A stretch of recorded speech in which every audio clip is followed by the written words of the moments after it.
Hello, I am Cole Smith. I'm here. I haven't done a review in a while, but I do a review for the very first Green Day album, 1039 Smoothed Out Slappy Hours. The album art's pretty cool. I like the old classic Green Day writing. Sorry, it's mirrored. Um, it's got you see, Billy Joe's always been in the band, no shit, so is Mike Dirnt. Kind of look goofy with the hair they used to have, but I think it's kind of cool. But John Kiffmeyer was the old original drummer. He's in this album. He's actually a very good drummer. I don't think he's as good as Trey though. I don't know. So what this basically is, this is a compilation of all their demos and stuff put together, like 1,000 hours, slappy, smoothed out, or something like that. But I'm here to give a review. This album is about 19 songs. Now, sometimes those kind of albums lag on, but this album is a pretty fast punk rock album. But this is quite different from what you'd hear of punk rock. It came out in 1989, and you really don't know what to expect from this album. That's why I'm gonna buy it. That's why I already bought it, but mine's kind of broken a little bit, so I'm gonna go get a new one. It's probably not that much. You'll probably get $7 to $10 on a store at a store. But I got this for like $8, but let's begin.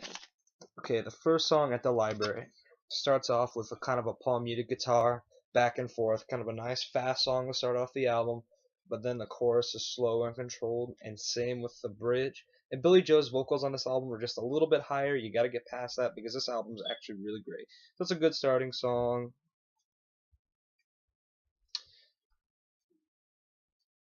I'm trying to remember something. Sorry. Actually, it's not a slow controlled chorus. I'm sorry. I was thinking of another song, but everything else I said was right. It has kind of a faster chorus, and the harmonies are a lot more noticeable in this music than the newer Green Day, or even post 90s. But and you got Don't Leave Me, which is actually the one that started off really um fast, and it's actually got quite a beat to it. And then they've got it. That's the one with the slow controlled chorus. That's a good number two. They're starting off the album great. I Was There is one of my favorites. This is kind of like a regular, typical Green Day song. Now, when I say typical Green Day song, I don't mean it as an insult. I mean it as their typical songs are actually badass. It's your essential Green Day is what I'm talking about. It's it starts off fast, and then it has one of those catchy choruses that you usually hear from Green Day that are kind of punky. Disappearing Boy. It's kind of fast. It doesn't really have much of a chorus. Its chorus is kind of like a fast verse, is what I like to call that. That's another good one. That was track 4. Green Day. The song Green Day. I don't usually like when bands name songs after their names. The song's about getting high all day, and it's actually a pretty good song. It starts off fast. You got vocals by Mike in the background. The song goes really nice and smooth, and it's just kind of good word placement on the album. Going to Alaska. Another thing about this album, you probably won't see them playing really a lot of songs on this. You probably see them playing just Going to Alaska. Um, this is another one of your typical Green Day songs, but it's actually really good. It's really cheesy because they say "what the hey" instead of "what the hell." That's another thing. For parents, yes, this Green Day is completely appropriate for children. They won't be able to understand some of the words that are like getting high all day. It's actually, if you don't want your kids listening to the more explicit Green Day quite yet, to get them into them, you can get them this.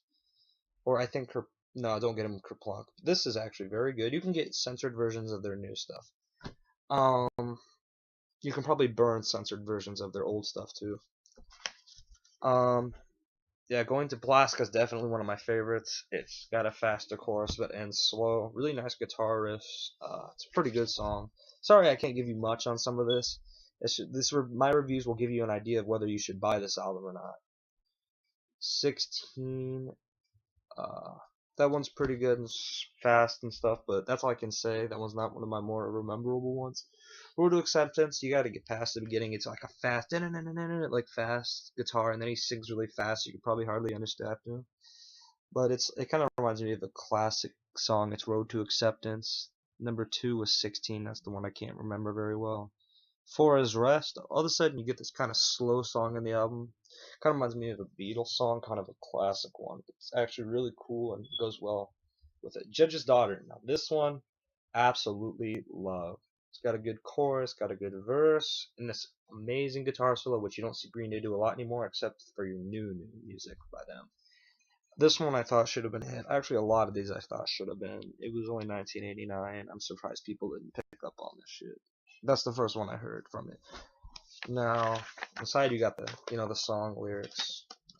Sorry, I don't have it like the casing. It's got a picture of a dog on the back of it. Let's see. Paper Lanterns is another really good one. It's kind of like a breakup song where he says, I don't know why I still think about you. Kind of another fast-paced song to keep the album going, and I like those. Just not one I just listen to. Why Do You Want Him? It's got a fast verse and like a really nice, well-vocaled chorus. Probably Why Do You Want Him is probably some of the best vocals ever, and you can probably relate it to a lot of the songs off this album. 409 in Your Coffee Maker. I can't remember much about this one either. This one's probably another fast one to keep the album going. Sorry, Knowledge. Very good cover. I've never heard Operation Ivy's version, but this sounds a really fun and catchy song. Dry Ice. This is one of my other favorites. It's kind of about a breakup. Not really a breakup, just him kind of wondering, will this girl like me as a friend, or will this girl want to go out with me? It's got a really nice not slow, but with a nice catchy verse, and then the chorus is one of those catchy Green Day typical songs. 1000 Hours. It's got a really fast verse on this one too. That's what you get on most Green Day songs, and then this nice ha thing with the chorus. That's all I can really say about this one too. Sorry, it's just nice. Only of You. That one's alright. That's another one just kind of keep the album going. The One That I Want's a nice love song. Another one kind of the last one. I Want to Be Alone. That one's actually really good ending to the album, and it's kind of, you can tell it's an ending song, and it's actually a very good conclusion. My rating for this CD, it will definitely get a 5 out of 5, especially for a first album. I'm very upset that I thought the songs that should have been hits are like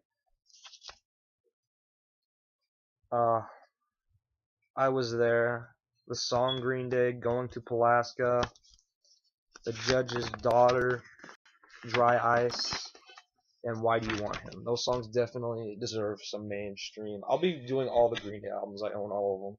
I'm a big fan, and this album isn't for Green Day fans that only like the new stuff. I'm a Green Day fan that loves all of their music. This is definitely for someone who's a collector of CDs and Green Day albums. Very first album. It might remind you of the Beatles. The vocals are quite different. Drumming's actually pretty cool. It's kind of here. I think Trey's got the signature drumming. It's kind of cool maybe to hear another drummer in their band. That's what I kind of like. Sometimes when a band gets a new member, you'll kind of get something different out of the music. Sometimes better, sometimes for the worse. But thank you. The next one I'll be reviewing is Kerplunk, which is I absolutely love. Definitely get this album.